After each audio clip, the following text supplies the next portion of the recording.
Ya, Bapak Ibu semua, masih berkaitan dengan akhir zaman. Kita akan melihat apa yang ada di Alkitab tentang tanda kedatangan Tuhan Yesus. Tuhan Yesus sendiri menyebutkan suatu tanda yang menarik dan menyeramkan, gitu ya. Menariknya kenapa? Karena sudah pernah terjadi sebelumnya. Kita jadi belajar. Dan ternyata Tuhan Yesus mengulangi lagi bahwa ini akan terjadi hal yang sama. Nah, mari kita lihat Bapak Ibu semua, saya bagi PPT-nya. Ya, jadi Bapak Ibu, hari ini kita akan membahas tanda kedatangan Tuhan Yesus seperti masa Nuh dan Lot.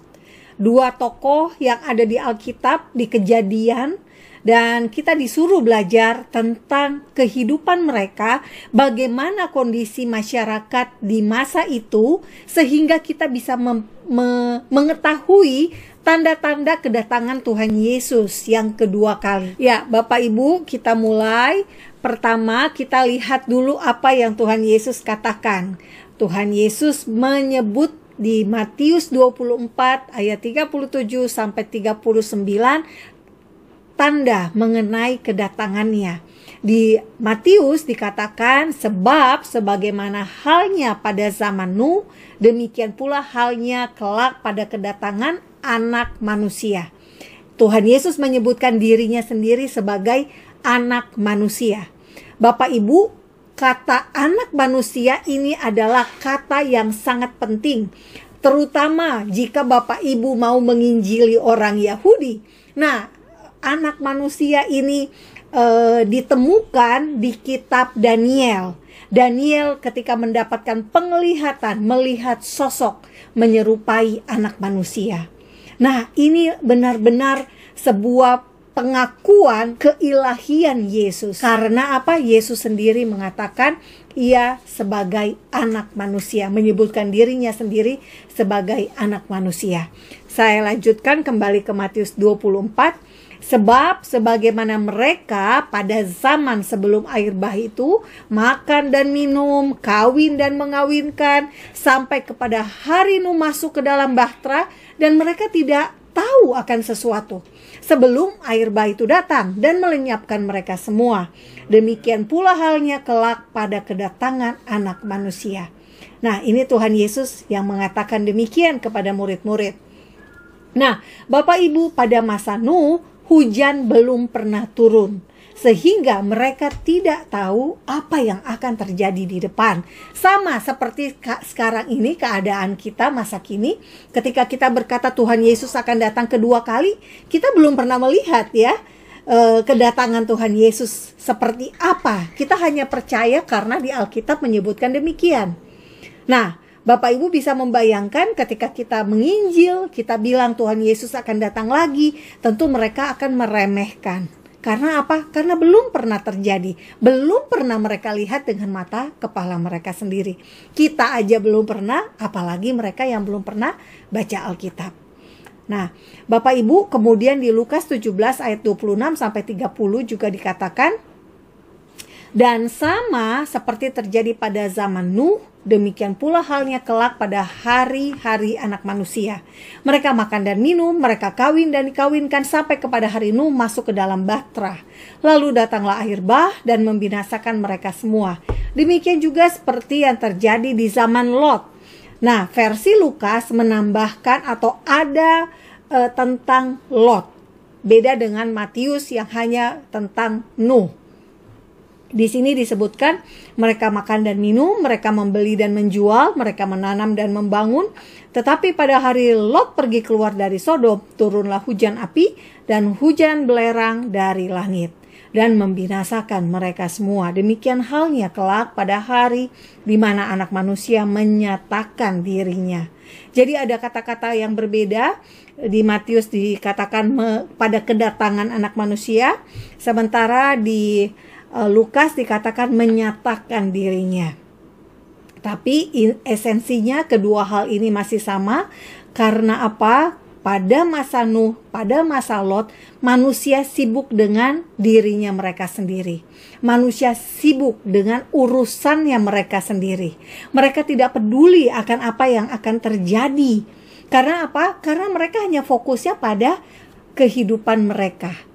Dengan kesenangannya mereka makan dan minum, bisnis mereka membeli, menjual, mereka menanam dan membangun. Seakan-akan apa? Seakan-akan mereka hidup selamanya.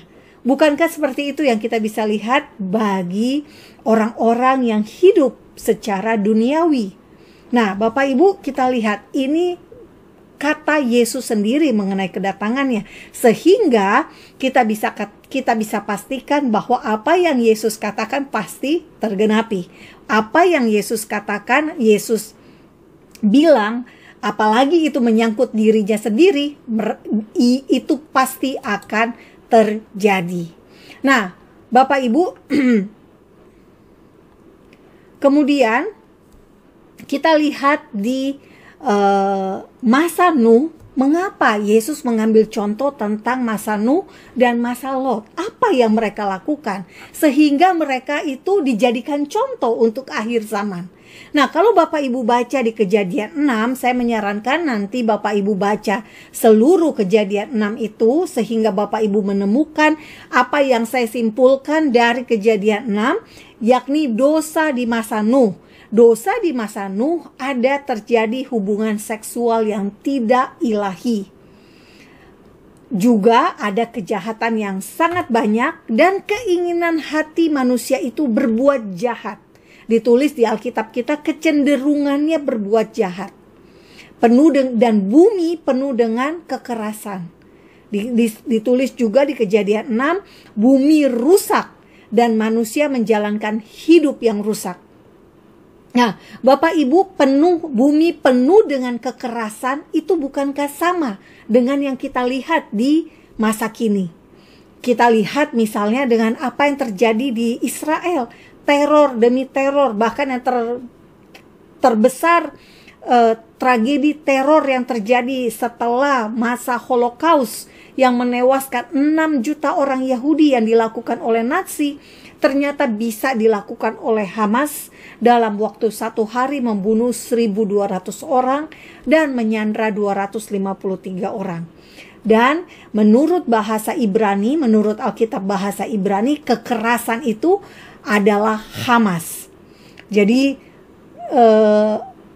Hamas yang adalah organisasi militan Islam juga ada di Alkitab, meskipun itu akronim, dan ini adalah satu kata yang berarti kekerasan, kekejian, itu adalah Hamas.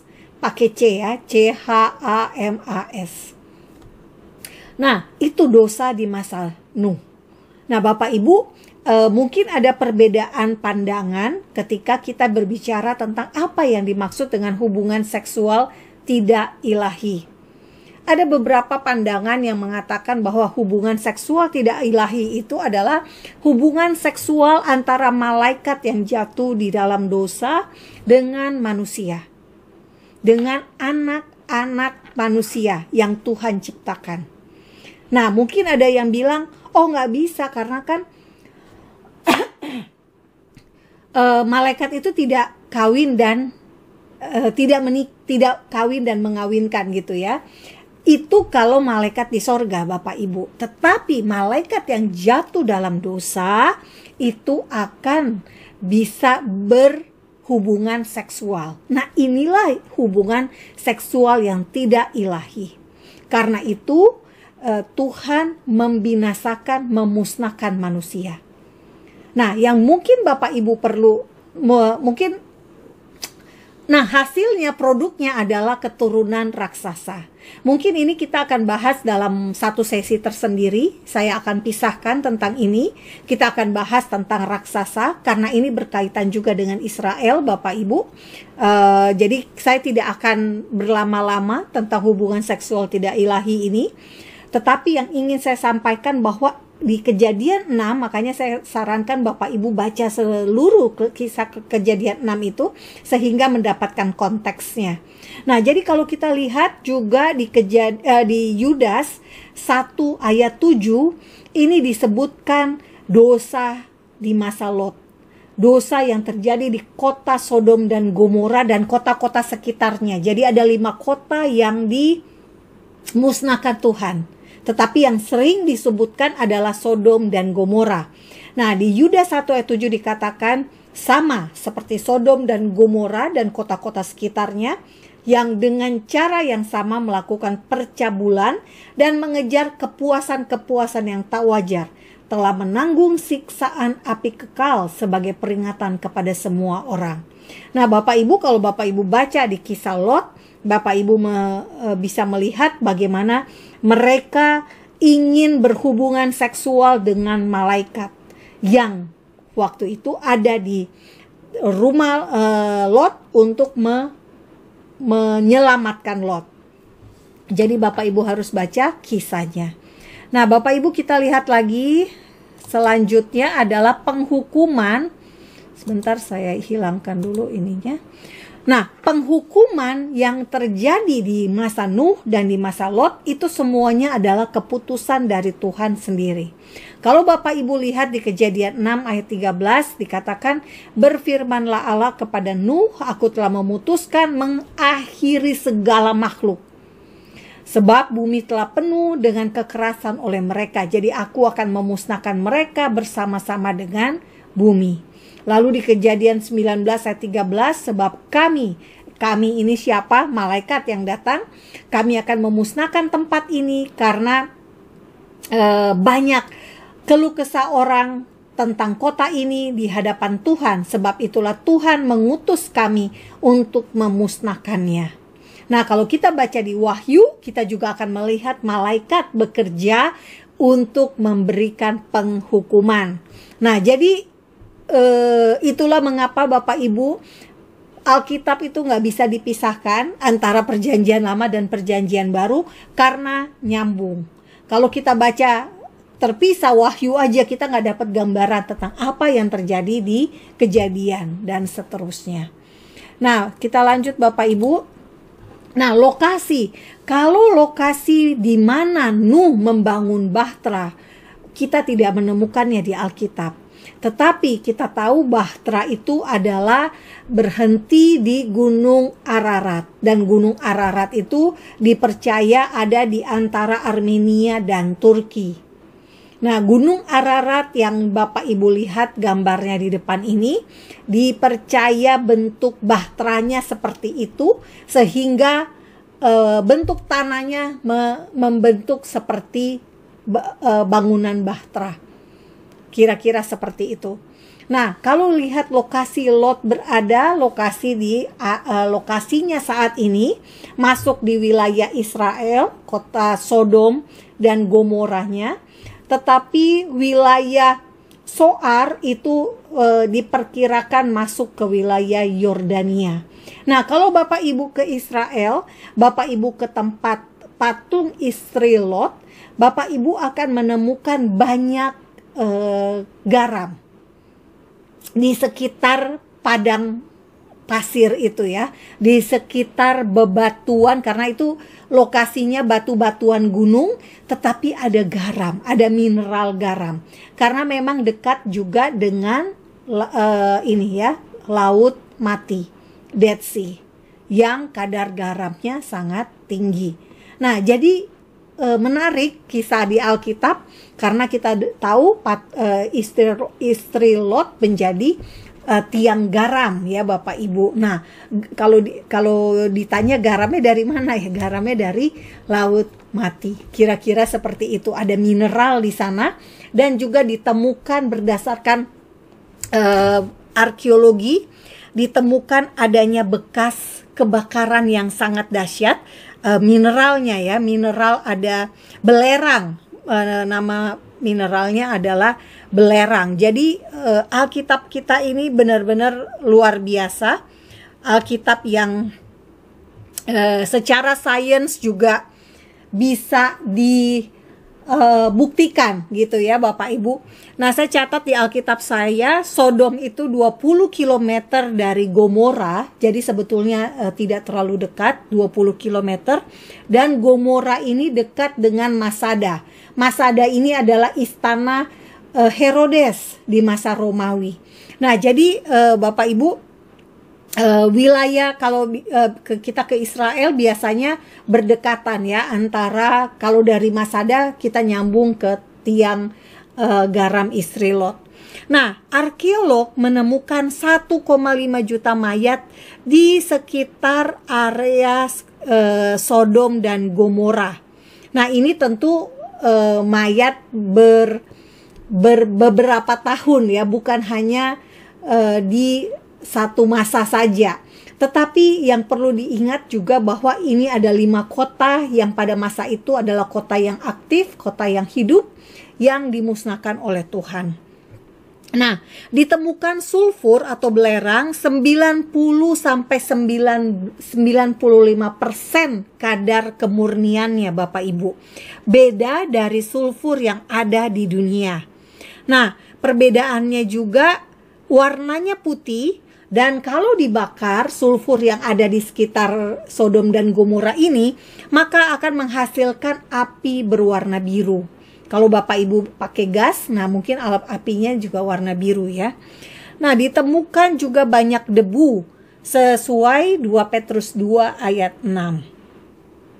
Bahan di kota itu, Sodom dan Gomora, dari kalsium sulfat yang menjadi batu kapur dan belerang saat dipanaskan. Nah, ini yang bisa saya bagikan tentang belerang, tentang api yang membakar kota Sodom dan Gomora ini. Nah, Bapak Ibu, kalau Bapak Ibu lihat lagi di Wahyu 14 ayat 10, nah itu akan ditulis, maka ia akan minum dari anggur murka Allah yang disediakan tanpa campuran dalam cawan murkanya, dan ia akan disiksa dengan api dan belerang. Nah, Bapak Ibu, disebutkan lagi ini pemberitahuan tentang penghakiman, judul perikopnya. Nah, jadi apa yang dulu terjadi di masa Lot, api dan belerang akan kembali terjadi juga di akhir zaman. Nah, ini yang mungkin kita perlu kaitkan antara apa yang terjadi di masa Nuh dan Lot dengan apa yang akan terjadi nanti. Nah, itu lokasi Bapak Ibu. Nah, apa pelajaran dari Nuh? Pertama, kita tahu bahwa Nuh mendapat kasih karunia Tuhan.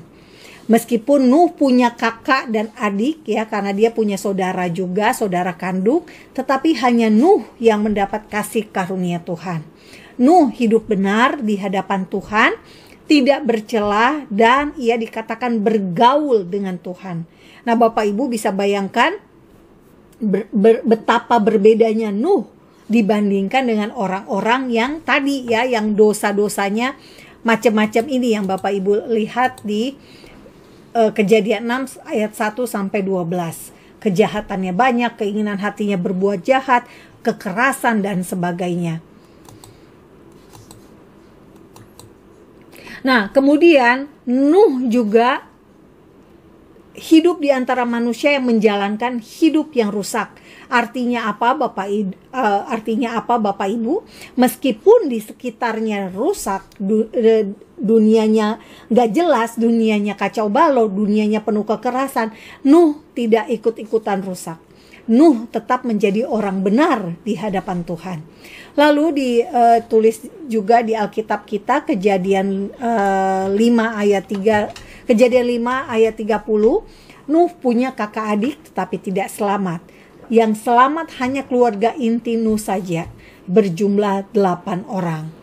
Lalu kita dapat pelajaran dari Nuh. Nuh diperintahkan Tuhan untuk membawa binatang sepasang-sepasang untuk diselamatkan.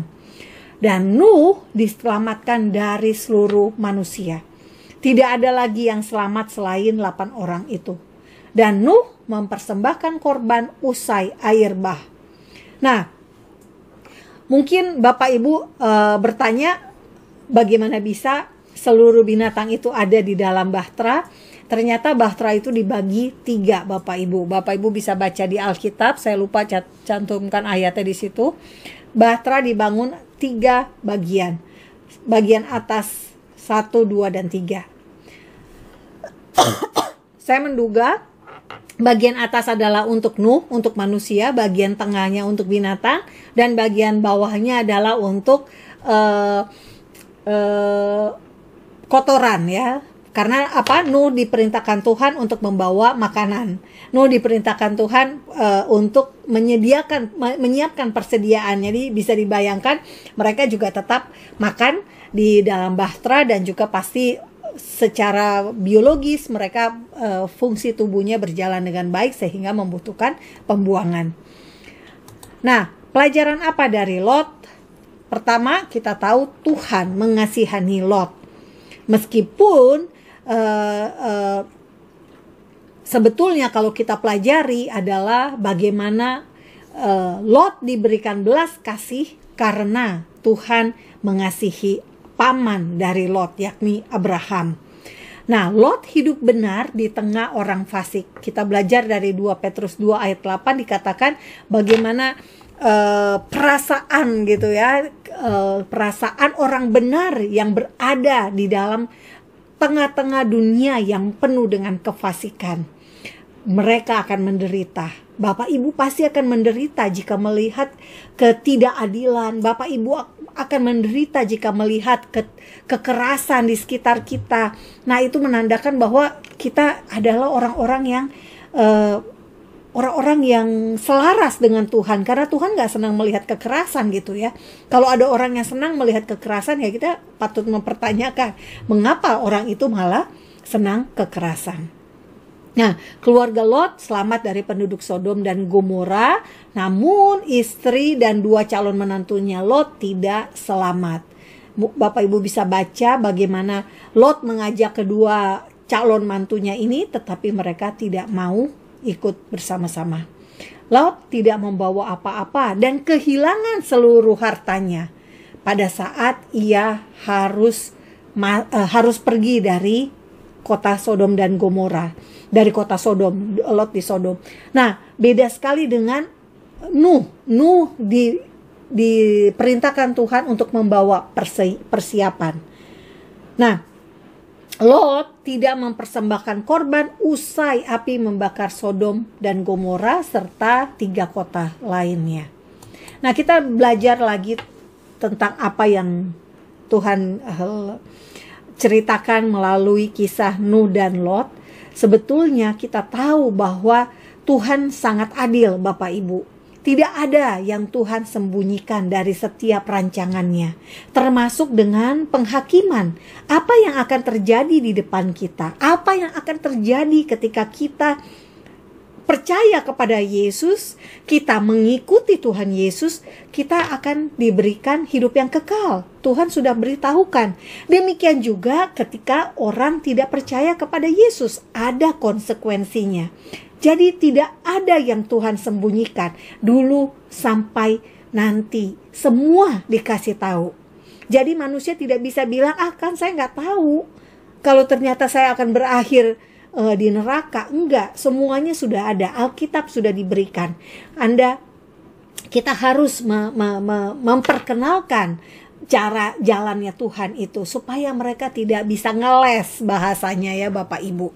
Nah, Tuhan memberitahukan kepada Nuh apa yang akan terjadi sebelum air bah terjadi. Nuh taat melakukan instruksi ketika disuruh bikin bahtera, bahkan dengan sangat detail Alkitab menuliskan kayunya, kayu gofir, ukuran bahteranya sekian-sekian hasta dan sebagainya. Nah, sama Bapak Ibu juga diberikan arahan, diberikan tuntunan agar hidup Bapak Ibu selaras sehingga akan sampai pada kesudahannya dengan seluruh hal yang sesuai dengan instruksinya Tuhan. Betul ya? Nah, kemudian juga tadi saya sudah sebutkan Nuh menyiapkan makanan untuk keluarga dan hewan. Kita juga menyiapkan apa yang kita harus siapkan menjelang kedatangan Tuhan Yesus. Sehingga apa? Kita tidak kaget, kita nggak bingung dengan apa yang akan terjadi. Kita tidak ketika kita melihat dunia sekarang ini begitu kacau, kita nggak heran. Karena apa? Semua sudah dikasih tahu di Alkitab kita. Kecuali kalau kita nggak baca Alkitab, maka kita akan bingung dan heran dengan apa yang terjadi di dunia. Nah, Bapak Ibu, Lot, bandingkan Nuh dan Lot. Lot tidak diberitahu sebelum api dan belerang terjadi. Namun, paman Lot, Abraham, diberi tahu Tuhan. Bapak Ibu ingat kisah bagaimana Abraham bernegosiasi dengan Tuhan.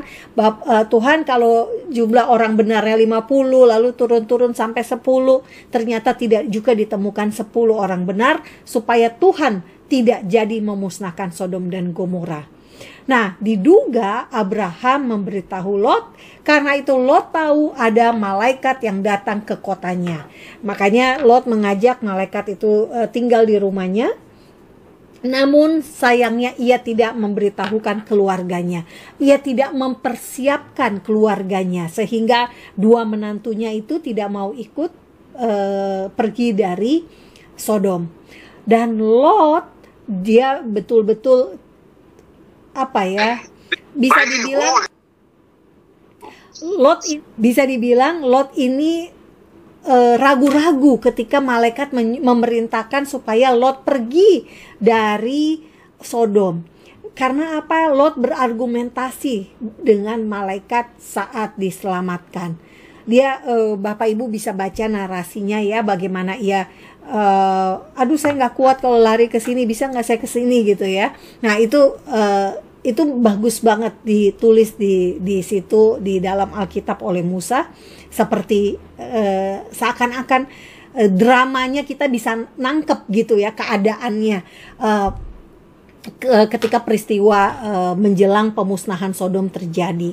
Nah, bedanya juga dengan Nuh, Lot kaget dan bingung menghadapi apa yang akan terjadi. Padahal momennya itu udah urgent, udah benar-benar sudah siap malaikat akan melakukan penghukuman.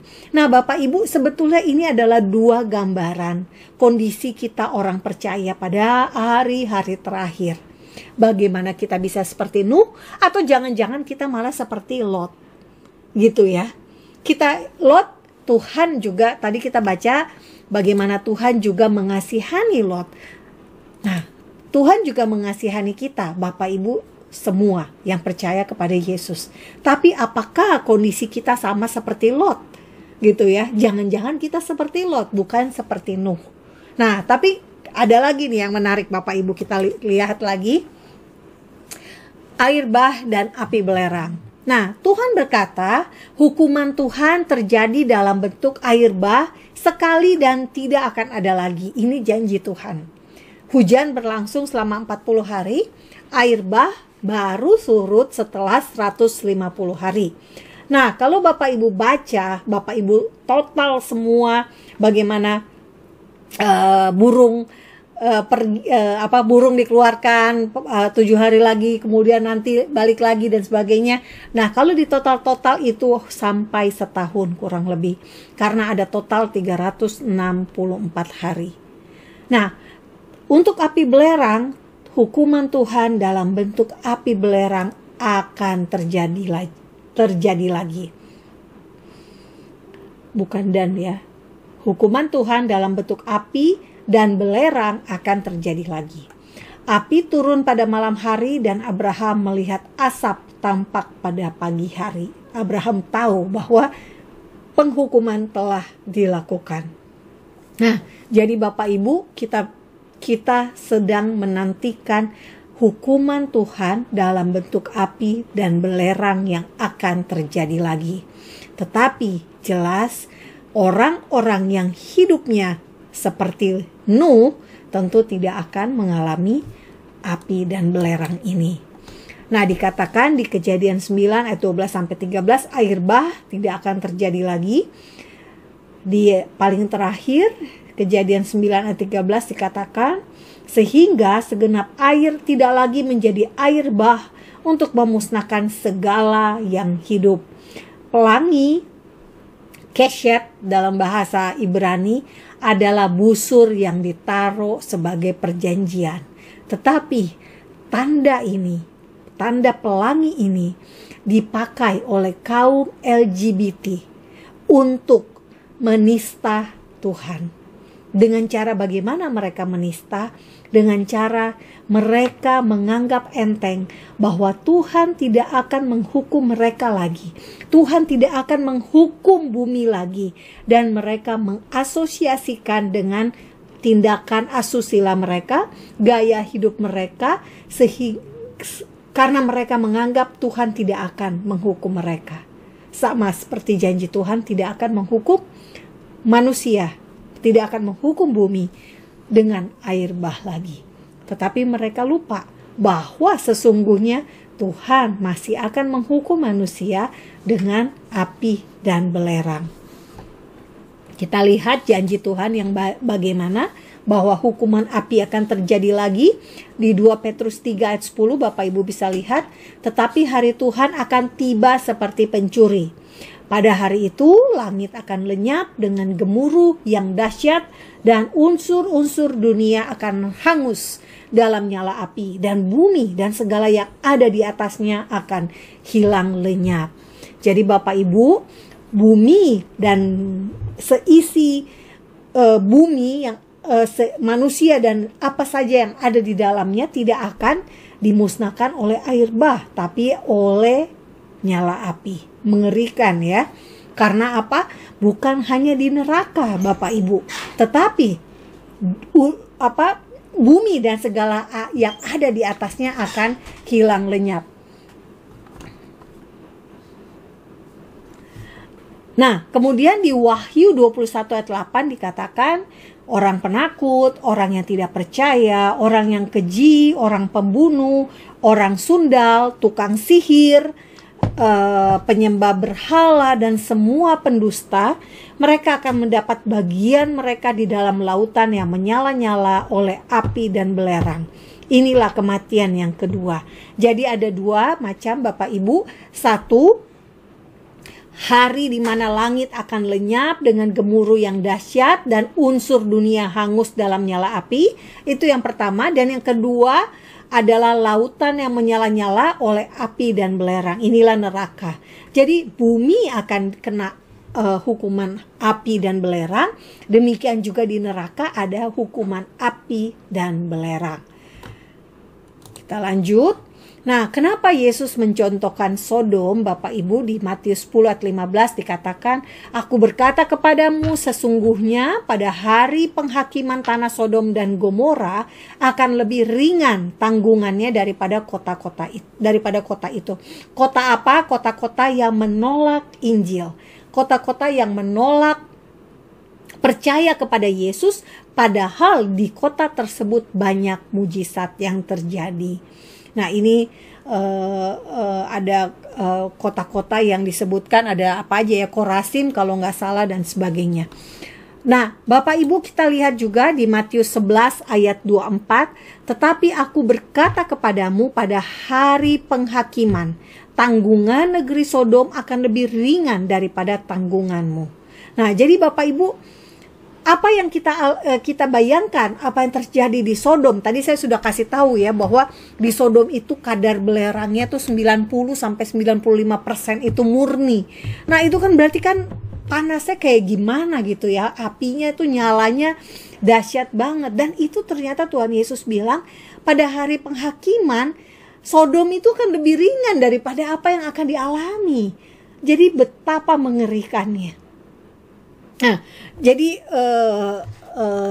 ini Yesus sendiri yang mencontohkan Sodom. Jadi nggak main-main bahwa apa yang akan terjadi nanti itu juga tidak main-main gitu Bapak Ibu. Nah, saya kasih gambar nih, gambarnya ini dari Google Image ya. Saya nggak tahu siapa yang bikin, tetapi saya bisa membayangkan apa yang Tuhan Yesus dimaksudkan pada hari penghakiman. Jadi bisa dibayangkan dari langit akan turun api dan belerang seperti yang kita baca di 2 Petrus 3 ayat 10, dan hari itu akan terjadi tiba-tiba. Jadi benar-benar bagaimana kita harus sangat serius dengan apa yang dikatakan oleh Alkitab kita. Nah, kita lanjut. Nah, kemudian Bapak Ibu, kalau kita sudah lihat bagaimana Nuh hidup benar, bagaimana Nuh bisa betul-betul menjadi menjadi teladan buat kita. Tetapi kita lihat bagaimana Nuh, dia ini berakhir di dalam Lot berakhir di dalam gua. Bagaimana Lot yang sebetulnya dia dikasih satu tempat untuk hidup. Karena Sodomnya sudah dihancurkan, dia dikasih tempat di kota Zoar untuk hidup, untuk bersama dengan istri dan anaknya. Tetapi ternyata hanya 2 anaknya yang berhasil selamat, dan Lot karena takut, karena tidak tahu apa yang terjadi, tidak mengerti apa kehendak Tuhan, sehingga dia tidak percaya dengan omongan malaikat yang misinya adalah menyelamatkan dia. Akhirnya dia masuk ke dalam gua. Bapak Ibu harus baca deh cerita Lot ini. Benar-benar menurut saya ini drama yang dramatis. Karena dia berakhir di gua, Bapak Ibu. Dia tidak melanjutkan hidup. Padahal bedanya ketika Nuh dan keluarganya di dalam bahtera, seluruh dunia tidak ada yang selamat. Lot hanya Sodom, Gomora dan 3 kota lain, ada 5 kota yang dihancurkan. Artinya masih ada penduduk lain. Gitu ya Bapak Ibu ya. Mereka tidak sendirian, tetapi mereka tidak ngerti. Lot tidak paham, sehingga karena dia nggak bisa berfungsi sebagai imam yang baik, anak-anaknya juga jadi sesat.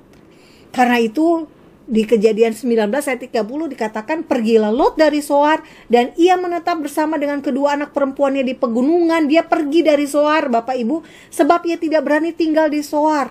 Maka diamlah ia dalam suatu gua bersama kedua anaknya. Kasihan banget, dia sudah memperoleh belas kasihan, tetapi dia destiny akhirnya tidak tercapai. Nah, kita lihat bagaimana di akhir zaman Bapak Ibu. Di Wahyu 6 ayat 16 dikatakan, dan mereka berkata kepada gunung-gunung dan kepada batu-batu karang. Gunung, batu karang, apalagi kalau bukan gua. Sama seperti dengan Lot. Dikatakan di Wahyu 6 ayat 16, runtuhlah menimpa kami dan sembunyikanlah kami terhadap dia. Dia ini siapa? Yang duduk di atas takhta, dan terhadap murka anak domba itu. Jadi Bapak Ibu, Tuhan Yesus bisa marah juga ya.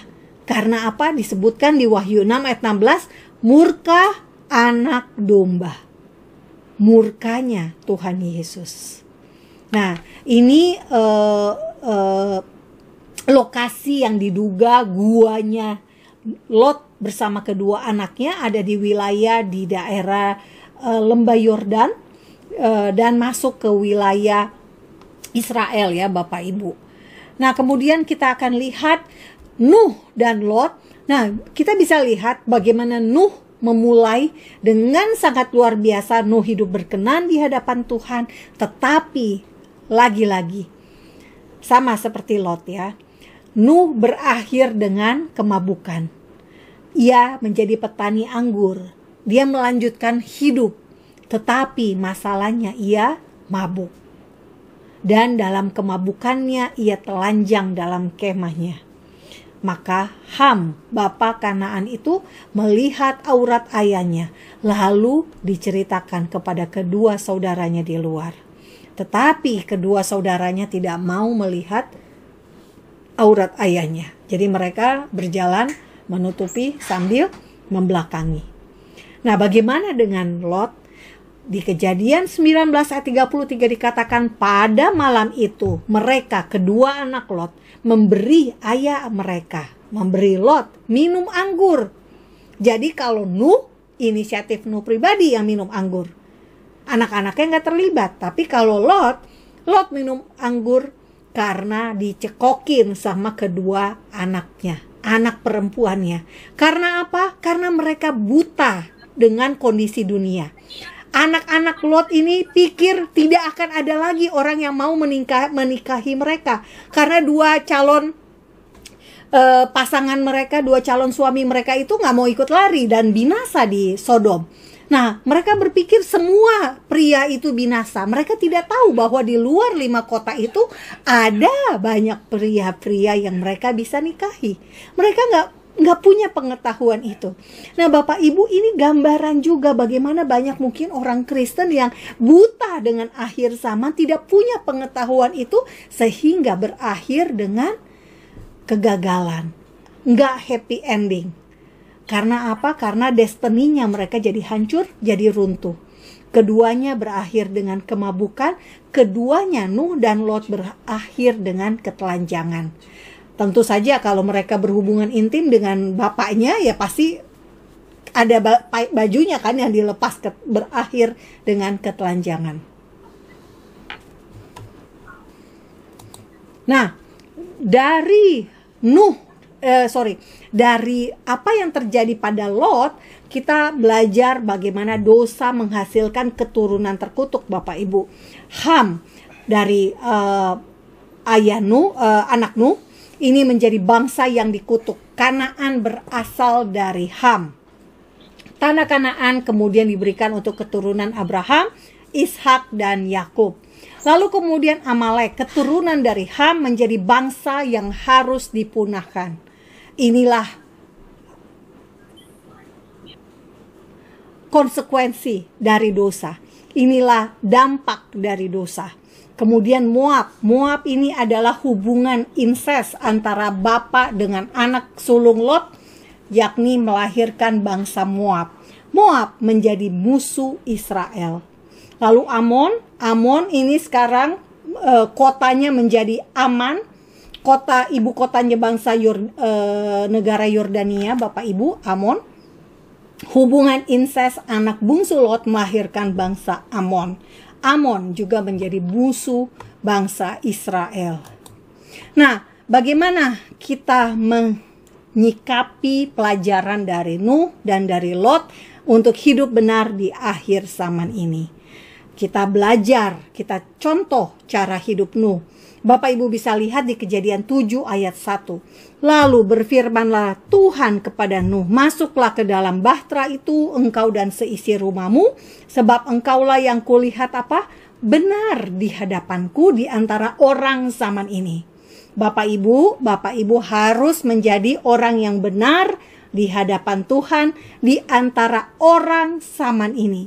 Saya harus menjadi orang benar di hadapan Tuhan di antara orang zaman ini. Lukas 1 ayat 6. Keduanya adalah benar di hadapan Allah dan hidup menurut segala perintah dan ketetapan Tuhan dengan tidak bercacat. Keduanya ini siapa? Ini cerita tentang bapaknya Yohanes Pembaptis, Zakaria dan Elisabet. Di Roma 2 ayat 13 dikatakan, karena bukanlah orang yang mendengar hukum Taurat yang benar di hadapan Allah, tetapi apa? Orang yang melakukan hukum Tauratlah yang akan dibenarkan. Nah, saya memberikan contoh ini adalah ayat-ayat yang ada kata benar di hadapan Tuhan, benar di hadapan Allah. Dan inilah 3 ayat yang saya temukan. Nah, Bapak Ibu, artinya kesimpulannya apa? Tuhan menghendaki kita punya hidup benar di hadapannya Tuhan. Meskipun menurut saudara Bapak Ibu, menurut pasangan Bapak Ibu, mungkin aja Bapak Ibu ini salah.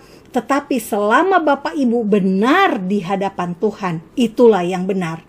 Itulah yang perlu Bapak Ibu terus lakukan. Nah, apa yang kita pelajari dari Lot?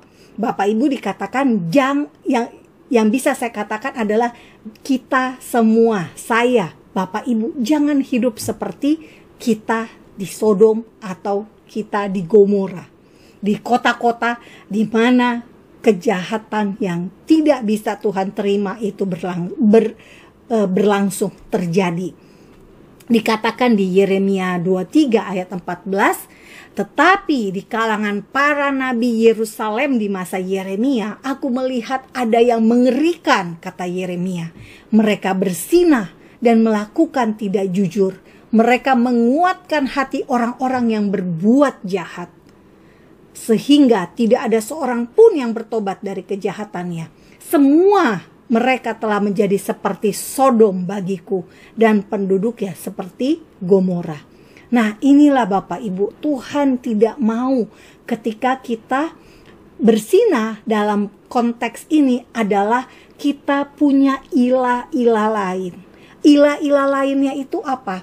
Ilah lain itu bisa kesenangan Bapak Ibu. Kesenangan Bapak Ibu yang membuat kesenangan Bapak Ibu ini nomor 1, Tuhan menjadi nomor 2. Tuhan bukan lagi prioritas hidup kita, maka itulah ilah yang kita bangun di hati kita, di dalam hidup kita. Itu di pandangan Tuhan itu adalah persinahan. Tidak jujur itu juga sama menyakitkan Tuhan. Dan ketika kita melihat orang berbuat jahat, kita tidak membuat mereka bertobat, tetapi kita tetap memberikan excuse gitu ya. Kita mengkompromikan dosa. Sehingga apa? Sehingga orang merasa tetap benar. Mereka nggak mau bertobat. Nah, itu yang dimaksud di konteks Yeremia 23 ayat 14. Lalu di Yesaya 3:9 Bapak Ibu dikatakan, air muka mereka menyatakan kejahatan mereka, dan seperti orang Sodom dengan terang-terangan, mereka dengan terang-terangan menyebut-nyebut dosanya, tidak lagi disembunyikannya. Celakalah orang-orang itu, sebab mereka mendatangkan malapetaka kepada dirinya sendiri. Kita lihat Bapak Ibu bagaimana kehidupan masa kini. Orang berbuat dosa enggak sembunyi-sembunyi lagi. Mereka terang-terangan. Contoh gampangnya apa? Dosa korupsi. Mereka nggak ngumpetin uangnya lagi, gitu ya. Mereka belikan barang, belikan mobil mewah, mereka beli rumah yang mewah, mereka mempertontonkan kekayaan yang tidak, yang sumbernya dari korupsi itu, dengan tidak sembunyi-sembunyi lagi, gitu kan. Jelas-jelas gajinya sekian, pengeluarannya double sekian. Nah, jadi jelas-jelas ini masuk dalam kategori Yesaya 3 ayat 9. Nah, jadi Bapak Ibu, kita jangan hidup seperti di Sodom dan di Gomora berdasarkan rujukan Nabi Yeremia dan Nabi Yesaya. Kemudian contoh di Perjanjian Lamanya seperti apa Bapak Ibu? Jangan hidup seperti Sodom dan Gomora. Dikatakan di 2 Petrus 2 ayat 7, tetapi ia menyelamatkan Lot, orang yang benar yang terus-menerus menderita oleh cara hidup orang-orang yang tak mengenal hukum dan hanya mengikuti hawa nafsu mereka. Artinya apa Bapak Ibu? Kita harus tahu standar hukumnya Tuhan. Apa yang benar, apa yang tidak benar, apa yang baik dan apa yang tidak baik. Itulah standar kita mengenal hukum. Hukum dari mana? Hukum dari Tuhan. Selama kita menaati semua standarnya Tuhan, dijamin standar hukum manusia pun akan sama, selaras. Nah, kita juga tidak boleh mengikuti hawa nafsu. Hawa nafsu, tiap-tiap orang beda-beda ya. Ada yang hawa nafsunya ke makanan, ada yang ke seksual, ada yang ke material dan sebagainya, ke materi dan sebagainya. Nah, apapun itu, keinginan mata, keinginan daging gitu ya, keinginan keangkuhan dunia. Nah, itu masuk dalam kategori hawa nafsu. Nah, Bapak Ibu, kita bisa lihat juga contoh yang menarik di Wahyu 11 ayat 8. Dan mayat mereka akan terletak di atas jalan raya kota besar yang secara rohani disebut Sodom dan Mesir, di mana Tuhan mereka disalibkan. Ini bahasa yang menarik karena dikatakan Sodom dan Mesir, di mana Tuhan mereka disalibkan. Tuhan disalibkan di Yerusalem, Bapak Ibu. Tetapi dikatakan di sini dua saksi Allah, dua saksi Elohim, yakni kalau versi saya Elia dan Musa, mereka dibunuh oleh binatang, oleh the beast, setelah bersaksi selama 1260 hari. Dan apa yang terjadi Bapak Ibu? Ketika mereka dibunuh di Yerusalem, ini masih akan terjadi Bapak Ibu, bukan sekarang. Ketika mereka dibunuh di Yerusalem pada masa antikristus memerintah, Yerusalem itu akan banyak sekali dosanya seperti dosa masa Sodom. Dan nah, dari kata Sodom inilah, dari akar kata, asal kata Sodom, makanya ada kata sodomi, hubungan seksual antara hubungan seksual melalui anus. Nah, itu adalah kata Sodom, sodomi. Nah, Yerusalem akan penuh dosa seperti Sodom dan represif seperti Mesir. Mesir adalah lambang simbol perbudakan. Nah, Bapak Ibu bayangkan Sodom dan Mesir akan terjadi di Yerusalem pada masa pemerintahan antikristus. Mereka akan mayat mereka, kalau Bapak Ibu baca di Wahyu 11, mayat dua saksi Tuhan ini akan dibiarkan selama beberapa hari. Tetapi semua orang seluruh dunia bisa melihat. Karena apa? Karena teknologi. Pasti banyak orang yang akan merekam dengan handphone, menyiarkan di media sosial dan sebagainya. Tetapi kemudian mayat dua saksi ini akan hidup kembali. Nah, itu ceritanya menarik banget, Bapak Ibu bisa baca sendiri. Yang ingin saya sampaikan adalah bahwa kita jangan hidup seperti bagaimana dosa percabulan dan keinginan-keinginan yang tidak wajar yang terjadi di Sodom itu terulang kembali dalam kehidupan kita, kehidupan keluarga kita. Kita tidak ingin kita berada di dalam perbudakan dosa lagi seperti masa di Mesir ketika bangsa Israel diperbudak, berada dalam tekanan, berada dalam kondisi tidak ada kebebasan sama sekali, diperbudak oleh dunia, diperbudak oleh dosa. Nah, ini yang tidak boleh ada di dalam kehidupan kita menjelang kedatangan Tuhan Yesus yang kedua kali. Dan yang terakhir Bapak Ibu, kita jangan hidup seperti istri Lot. Apa yang terjadi dengan istri Lot? Kita lihat kata Tuhan Yesus, Lukas 17 ayat 32 sampai 33. Ingatlah akan istri Lot. Ingatlah akan istri Lot. Barang siapa berusaha memelihara nyawanya, sebenarnya itu kata ayatnya ayat Lukas 17 ayat 32. Hanya kalimatnya hanya itu, ingatlah akan istri Lot. Baru di Lukas 17 ayat 33 dikatakan, barang siapa berusaha memelihara nyawanya, ia akan kehilangan nyawanya. Dan barang siapa kehilangan nyawanya, ia akan menyelamatkannya. Bagaimana maksud ayat ini Bapak Ibu? Kita harus meninggalkan kehidupan penuh dosa. Kita harus memisahkan diri dari dunia yang penuh kefasikan. Kita harus melupakan masa lalu. Nah, yang terjadi pada istri Lot adalah dia tidak bisa move on dari dunianya di Sodom. Dia tidak bisa meninggalkan Sodom sehingga ia menoleh ke belakang dan dia menjadi binasa dalam bentuk tiang garam. Dia nggak bisa melepaskan ikatan jiwa. Nah, inilah ikatan jiwa ini bisa terbangun karena Bapak Ibu pelihara ilah-ilah di dalam hati Bapak Ibu. Tidak bisa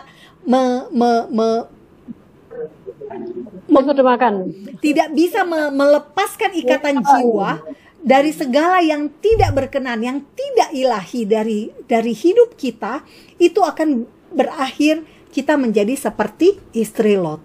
Memang kita tidak akan menjadi tiang garam Bapak Ibu. Kita tidak menjadi tiba-tiba seperti patung gitu ya, enggak. Tetapi maknanya adalah kita kehilangan nyawa kita. Kita nggak beroleh kehidupan kekal. Karena apa? Karena kita nggak bisa move on dari ikatan jiwa yang tidak ilahi itu. Kita nggak bisa move on dari masa lalu. Kita harusnya melupakan dosa, kita tetap melanjutkan dosa. Nah, itulah maknanya kita kehilangan nyawa. Karena kita berusaha tetap membangun, tetap berada di dalam dunia yang penuh kefasikan. Kita tetap berkubang di dalam dosa. Nah, itulah kita menjadi seperti istri Lot.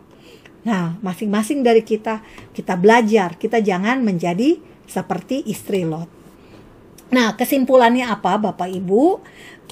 Kesimpulannya Tuhan Yesus akan segera datang ya. Wahyu 22. Nah, kita belajar meski Tuhan berjanji tidak akan memusnahkan bumi lagi dengan air bah, namun kita ingat Tuhan akan memusnahkan bumi dengan api dan belerang. Tadi saya sudah sampaikan ayatnya di Wahyu. Sama seperti ketika Tuhan meluputkan keluarga Nuh, Tuhan akan meluputkan yang pertama tadi, Tuhan akan memusnahkan bumi dengan api, itu juga ada di Petrus ya, 2 Petrus. Yang kedua, sama seperti ketika Tuhan meluputkan keluarga Nuh, Tuhan akan meluputkan keluarga dalam Yesus Kristus dari hukuman Tuhan. Jadi, syaratnya apa? Tentu saja hidup serupa dengan Yesus. Percaya kepada Yesus. Hidup menerima Yesus sebagai Tuhan dan Juru Selamat. Yang ketiga, sama seperti Tuhan beri kesempatan bagi manusia di masa Nuh untuk bertobat selama hujan turun. Kalau kita interpretasikan dari Alkitab, ini diperkirakan masanya itu sekitar 98 tahun. Waktu ketika Nuh membangun bahtera itu selama 98 tahun. Artinya begitu panjang waktunya. Sama seperti saat ini Bapak Ibu. Tuhan 2000 tahun yang lalu ada di dunia. Dan kita di tahun 2024, kita masih diberikan masa untuk pertobatan. Masih ada kesempatan bagi manusia di dunia ini untuk mengalami perjumpaan dengan Tuhan. Tuhan masih beri kesempatan untuk bertobat di masa kini sebelum api dari langit turun. Yang keempat Bapak Ibu, sama seperti Lot yang hidup di tengah orang fasik, kita pun hidup di tengah orang fasik. Hingga nanti pada saatnya, pada waktunya kita dipisahkan, kita dicabut dari dunia ini. Kalau kita masih hidup, kita diangkat, diambil dari dunia oleh Tuhan sendiri. Kalau kita sudah mati, maka kita akan dibangkitkan oleh Tuhan sendiri. Yang kelima, jangan berakhir dengan mabuk dan telanjang seperti Nuh dan Lot. Atau kita menjadi tiang garam seperti istri Lot. Akhir Bapak Ibu, kalau masa Nuh kita bisa melihat hanya ada satu bahtera yang meluputkan satu keluarga agar selamat dari kehancuran seluruh dunia. Maka hanya ada satu jalan yang akan meluputkan keluarga kita dari malapetaka api dan belerang yang akan terjadi di akhir zaman. Karena itu pastikan Bapak Ibu menuntun pasangan Bapak Ibu untuk punya Tuhan Yesus. Pastikan para ibu, para bapak, para ayah untuk menuntun anak-anak mereka untuk mempunyai satu-satunya bahtera, satu-satunya satu-satunya tempat sekoci penyelamatan kita, yakni kita punya juru selamat. Kalau dulu bahtera adalah kapal keselamatannya Nuh, maka kini kita harus punya juru selamat Yesus agar kita terhindar dari api dan belerang seperti masa Lot. Terima kasih Bapak Ibu untuk kesempatan yang diberikan. Terima kasih untuk waktunya. Tuhan Yesus memberkati. Kita berdoa dulu Bapak Ibu sejenak. Bapa di surga, kami mengucap syukur. Kami boleh tahu Tuhan tentang Nuh dan Lot, karakter keduanya dan juga kehidupan di masa mereka. Bapa, biarlah kami boleh hidup benar seperti Nuh di hadapan-Mu. Kami boleh punya satu-satunya jalan yang bisa membuat kami selamat, yakni Yesus sebagai juru selamat, agar keluarga kami, diri kami Tuhan terhindar dari api dan belerang pada akhir zaman nanti. Bapa, kami mau di tengah-tengah kehidupan saat ini, di tengah dunia yang penuh kefasikan, kami tetap menjadi orang benar, orang yang bisa menjadi teladan bagi banyak orang. Kami berdoa Bapa, biarlah Engkau memutuskan segala ikatan yang tidak ilahi yang masih ada di hati kami. Kami mau lepaskan, kami tidak mau menengok ke belakang Tuhan, segala masa lalu, segala sampah dosa kami mau tinggalkan, dan kami melangkah maju Tuhan, berlari-lari kepada tujuan akhir destiny kami. Kami tidak ingin menjadi seperti istri Lot. Bapa, terima kasih, kami hanya mampu jika Tuhan memampukan kami, jika Roh Kudus memampukan kami, dan yang terutama jika Tuhan menyertai kami. Terima kasih, di dalam nama Tuhan Yesus kami berdoa dan mengucap syukur. Amin.